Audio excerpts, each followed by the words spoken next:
Okay, welcome everybody to this Ridgemont webinar on delay in the standard form and D&B JCT 2016 contracts. Now, there's obviously some pretty complicated items that we're going to be discussing in this webinar, but given that we've only got you for 45 minutes, this is going to be fairly high level.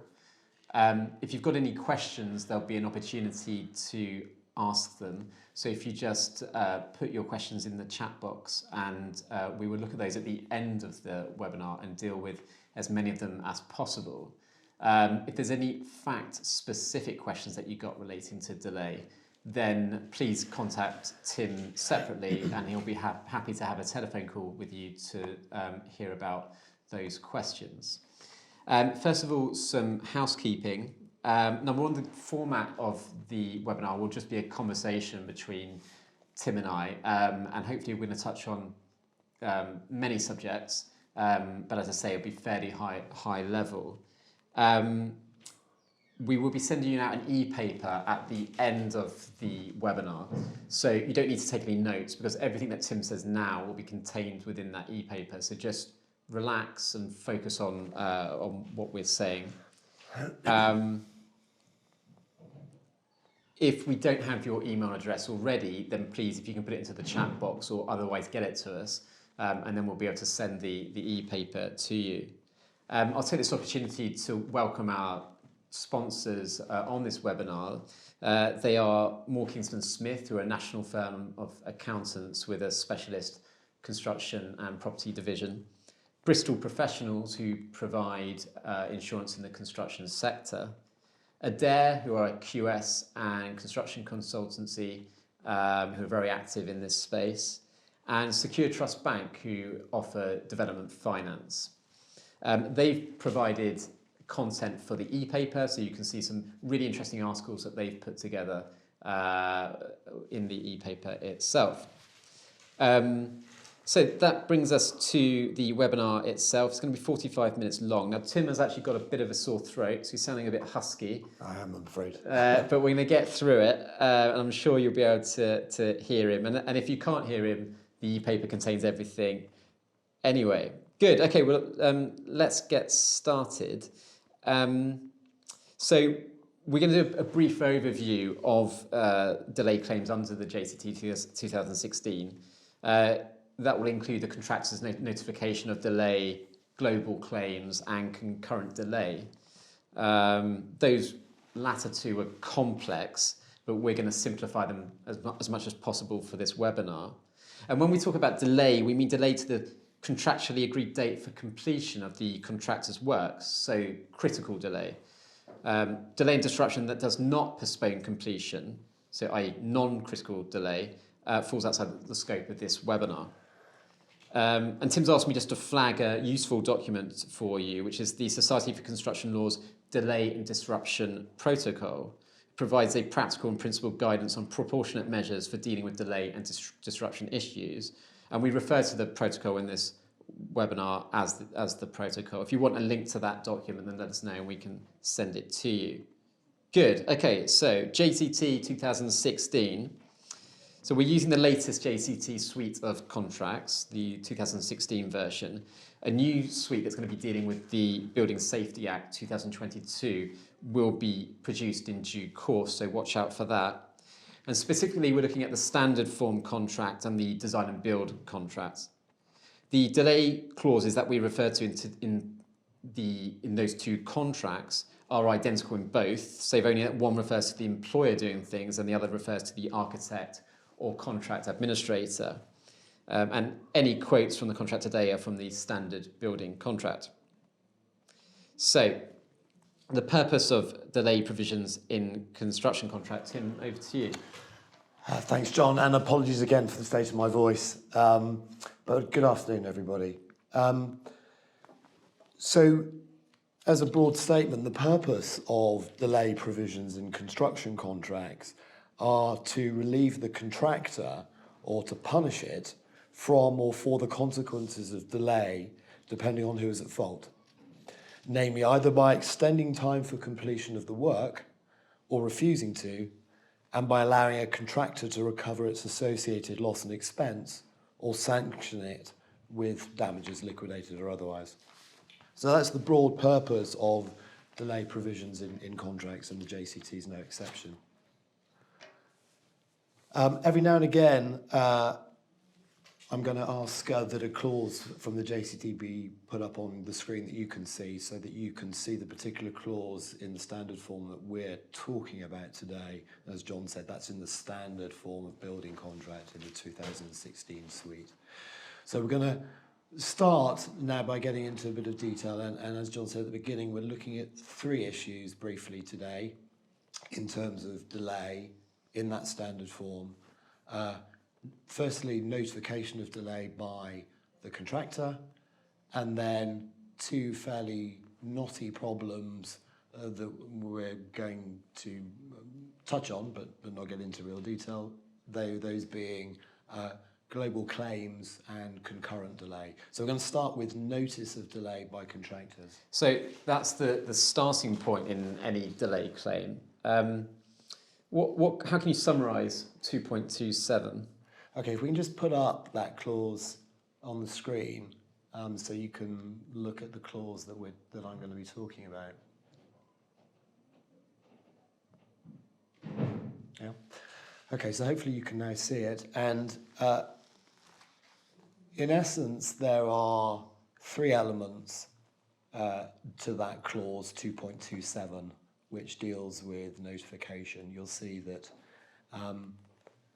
firstly, you should serve the notice when delay becomes apparent. At the same time, or shortly afterwards, you should provide certain supporting information. And thirdly, you should, after that, subsequently inform the contract administrator, etc., of any subsequent changes in your assessment of the likely delay. So those generally are the 3 elements of that clause. Okay, so that's all for the contractor to do. What else can you tell us about that?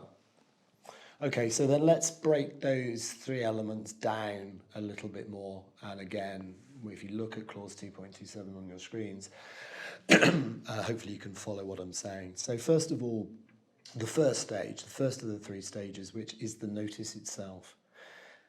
As to the timing of that notice, the clause says that it should be served when it becomes reasonably apparent that the progress of the works is being or is likely to be delayed, and the contractor shall give that notice then forthwith. So there are those timing aspects around the service of the notice. And you'll know that often there's allegations that the contractor is slow to do that. But so here are what 2.27 says about the timing of that notice service. And then the other part of what the clause says about that notice is it says something about the contents of it. And its contents, broadly speaking, should deal with the material circumstances of the delay, including the cause and any so-called relevant events, which you'll know is a defined term under the JCT. So that's the notice. Then breaking down the second stage, which is the supporting information. The clause says in terms of timing, it should either go with the notice or as soon as possible thereafter. In terms of the contents of this supporting information, well, these contents should deal with the expected effects of each event identified in the notice, including an estimate of the likely delay. And in terms of the level of detail of this supporting information, well, the clause simply says, give particulars. The third part of the clause is then about the subsequent notification of change. And in terms of timing, the clause says that you should provide that updated information forthwith. And in terms of what that information needs to contain, the clause says that it should contain any material change in the estimated delay or in any other relevant particulars, plus such further info as is required by the employer of the contractor. So those are the 3 elements: the notice, the supporting information, and the updating of the situation, broken down into a little bit more detail by reference to that clause. Thanks. So I notice in 2.27 there's references to the contractor shall do something. So is that notice a condition precedent to an extension of time award? Well, like many questions in the law, unfortunately, that is a good example of one to which there is no easy, obvious answer. But if to give an answer here, I think the answer has to be probably not a condition precedent. And I can say a few things about that. First of all, we know that there was a blog at some point not long after the suite of contracts came out in which one of the drafting committee members said that there had been no intention that this be a condition precedent. So we've got that comment from a member of the drafting committee. And we know that often this clause is amended to make it more likely to be a condition precedent, which suggests that a lot of people don't consider it to be one without those amendments. We also bear in mind that the law doesn't require the words condition precedent to appear in a clause for it to be a condition precedent. So the presence or absence of those words is not determinative of whether it is a condition precedent. From case law, we know that courts are more likely to consider something a condition precedent if it deals with timing of something rather than the formal content of the document. So the element here that's most likely to be a condition precedent would be around timing as opposed to whether or not something strictly complies with the content requirements of the clause. And there is some fairly old House of Lords authority now that says that, as I said a minute ago, really, that the best chance of it being a condition precedent is where the clause stipulates a specific time for something to be done and then makes it very clear that if it's not done within that time, the rights of the contractor are lost around that delay. So that's the best chance, certainly through case law, of a part of this clause being considered condition precedent. So on balance, probably not a condition precedent, and therefore any failure to comply with it is more likely to sound in damages than be a bar on the contractor getting an extension of time, is our view. Okay. So if the contractor fails to serve a compliant notice and it is a condition precedent, has the contractor missed the boat? So if we can now stick up clause 2.28.5 of the standard form, you'll see from that clause that there is a review provision post-practical completion, which requires the contract administrator, etc., to review the delay position later on.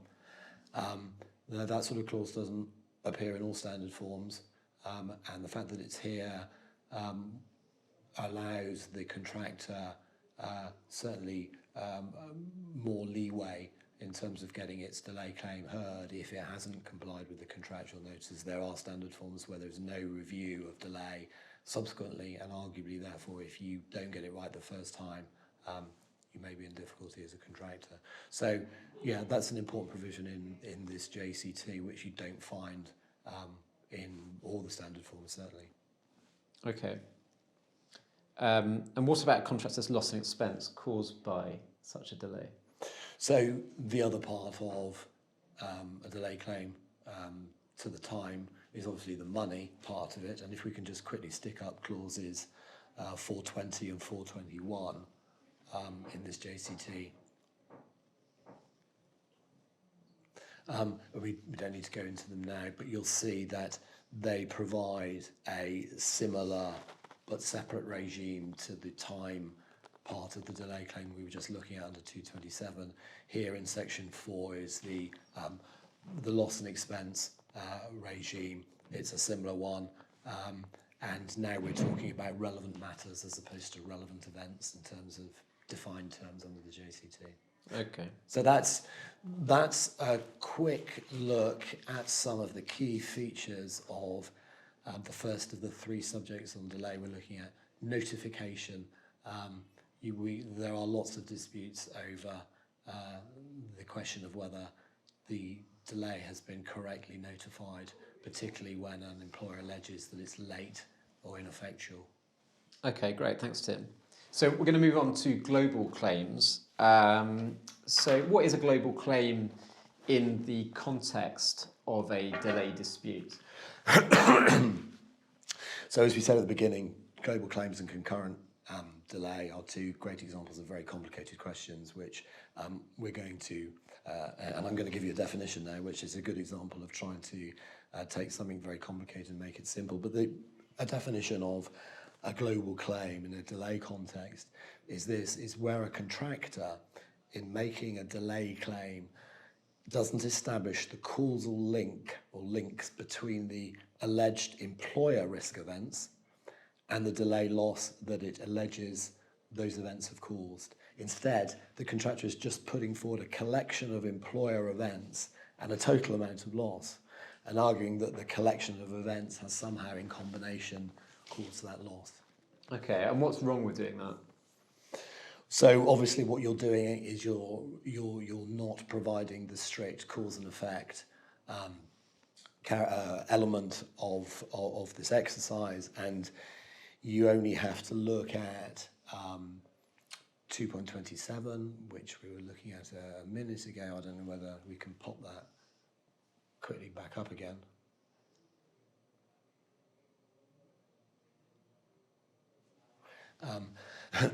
And you'll see that the idea of cause and effect is clear within 227. That's clearly what the employer is wanting the contractor to demonstrate, because you'll see in 227.1 reference to cause or causes, and likewise in 227.2 the language of expected effects. So the reason why it's a problem is because it is immediately not doing what clause 227 is asking the contractor to do.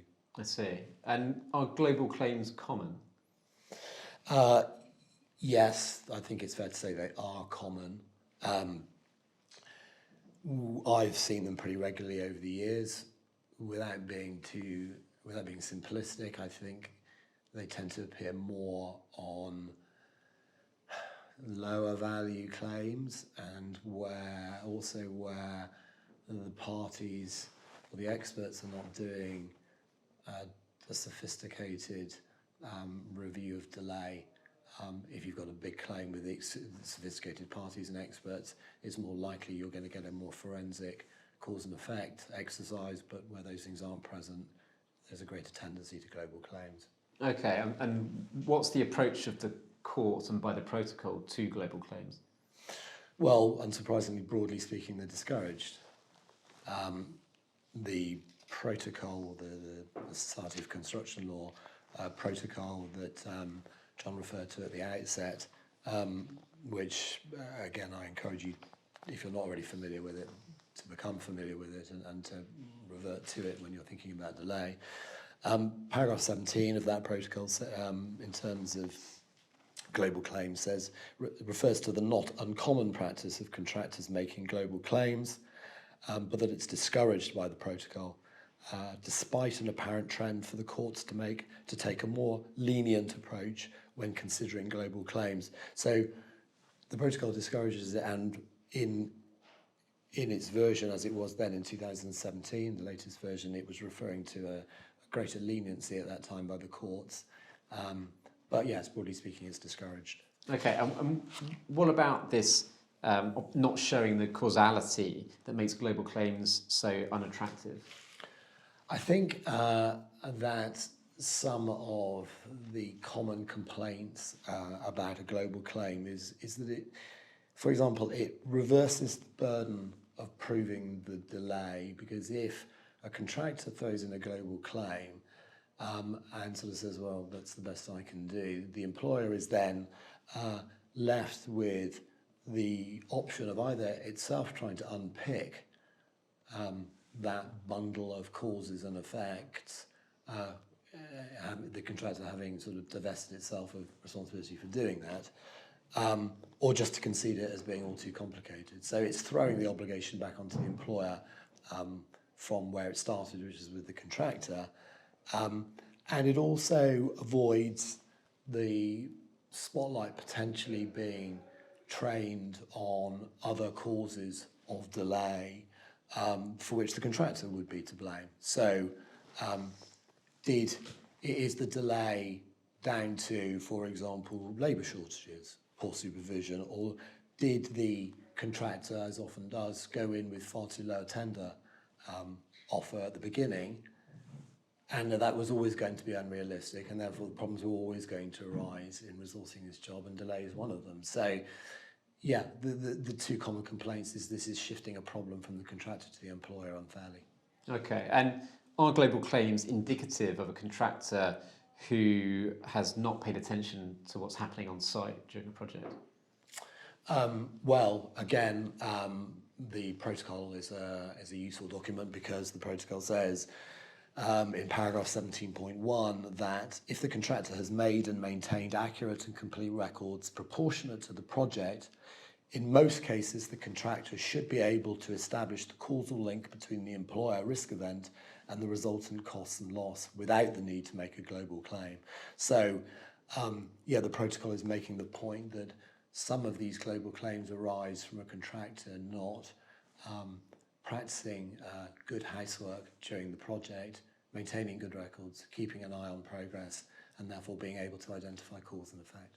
Okay, so if a contractor legitimately says it has no option but to bring a global claim, and it's otherwise complied with the contract on things like serving notice, what should the contractor do? Well, again, we can have a look at the protocol. Protocol helps us with that as well. The protocol broadly says that in that situation, it would be good practice for the contractor to proceed in two stages. Firstly, quantify those parts of the claim for which it can point out a causal link. Don't just say, well, there are problems here, I can't do any of this. Do what you can, identify the causal links to the extent to which you are able to, and then claim the remainder as a composite whole. So simply, do as best you can, and then for the bit that you can't do the cause and effect, well, accept that is the case, but don't just throw your hands up and say it's all too complicated. Do what you can. Yeah, that makes sense. When have global claims been allowed by the courts? So in looking at the case law, the key situations in which a court has been more inclined to allow a global claim are when you have one or more of the following. That the contractual requirements of the service of the notice have been met as far as possible by the contractor, save as regards cause and effect. But in all other respects, if the contractor has complied with the notice requirements in the contract, that's going to stand in its favour when presenting a global claim. Prove as many of the facts as possible. So provide evidence to show that indeed the employer's risk event or events that you're alleging have actually happened and they have actually caused delay. And also demonstrate that the delay would not have happened in any event due to things for which the contractor is obviously culpable. We talked a minute ago about underbidding. Remove all the contractor risk events from the equation as far as possible. That's a topic in its own right. I won't go into that in more detail, but that's the case. And again, as we said a minute ago about the protocol, show the cause and effect for those parts of the claim that you can. So if you do those things when presenting a global claim, whilst it's still a global claim and faces the problem of it not being the preferred method, you should gain some of the support of the court. Okay, thanks, Tim. So the final topic of the webinar is concurrent delay.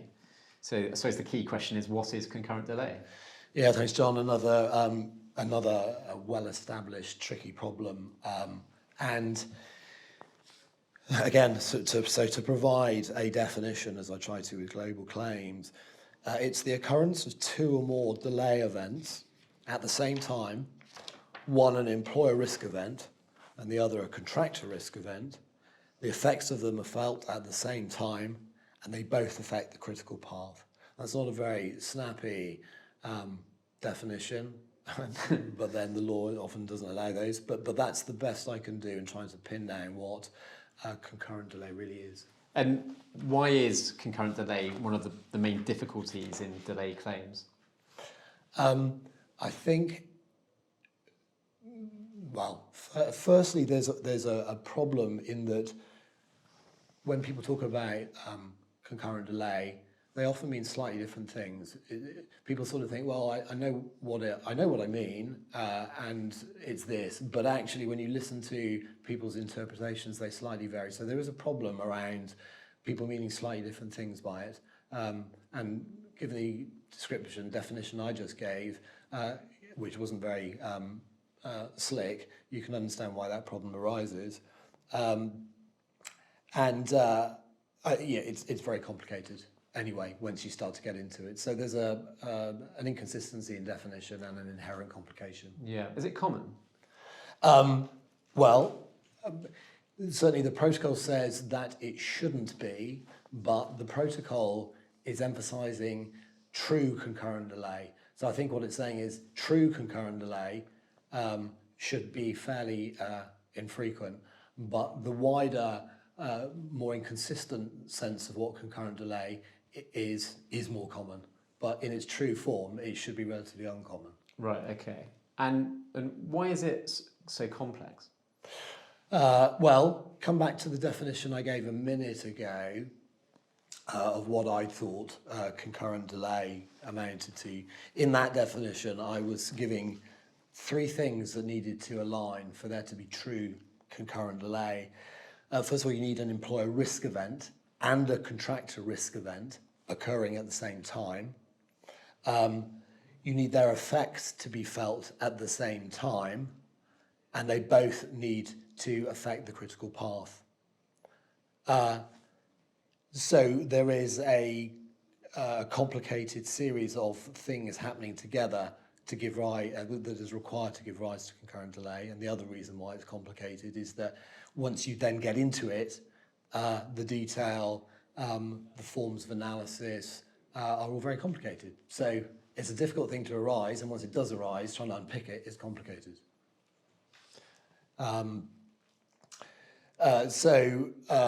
Yeah, that's why it's complex. And a particularly difficult example is where an employer's risk event starts after a contractor's risk event, but they then continue in parallel. In that situation, it's likely that only the contractor's risk event will be relevant because completion was always going to be delayed because it was the first one to start. So there's not true concurrent delay. But that's a common example where particular problems arise, where you have an employer risk event starting after a contractor's, but they then proceed in parallel. Okay, and what's the effect of concurrent delay on a contractor's entitlement? The starting point will be that the contractor's part of the concurrent delay should not reduce the extension of time award. And what's the logic behind that? Again, another complicated issue. Probably best to look at it as an example of what is called the prevention principle in construction law, which, broadly speaking, from the point of view of the contractor, is that if the employer is delaying the completion of the contractor's works anyway, the contractor shouldn't be prevented by that from complying with its obligation to complete on time. So the presence of an employer risk event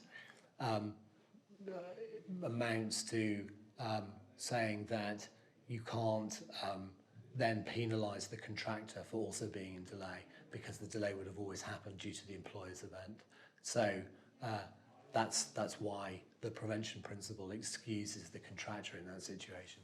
Okay, and then finally, how does the JCT deal with concurrent delay? It doesn't. And a lot of the standard forms don't. So it's common, certainly on more sophisticated projects, to see the parties trying to amend the standard form to try to address the problem of concurrency. All right, thanks Tim for that. So if you've got any questions, please put them in the chat box now. In the meantime, don't forget that the e-paper is available. So to everyone that we've got the email address for, we will send out the e-paper with the full notes from this session. And if we don't have your email address, please send it to us either in the chat box or by a different method. Either on LinkedIn, you can contact Tim or myself, or by emailing to contact@ridgemont.co. We'd really appreciate your feedback on the webinar and the e-paper. So in terms of length, topics, if there's other topics you would like us to cover, in terms of the e-paper, is it a useful form of notes that you can understand and that's useful for you in what you do? And as I say, if you've got topics that you'd like us to kind of break down in a webinar for you, then please let us know. So I'd also like to thank our partners for producing the content, which you'll see in that e-paper. So Lwendo, do we have any questions? No? Okay, no questions. We've been so thorough that they don't have any questions. Oh, or I've bored them into oblivion. Possibly. Look, thanks everybody for joining this webinar. We will be doing a webinar every month. And so we'll drop you an email to let you know when the next one is. And in the meantime, check out our video posts and other posts on LinkedIn. You can follow Ridgemont on LinkedIn. We've got loads of educational content, nothing salesy, just really valuable educational content that you can learn from. And we look forward to seeing you at the next webinar. Thanks very much. Thank you.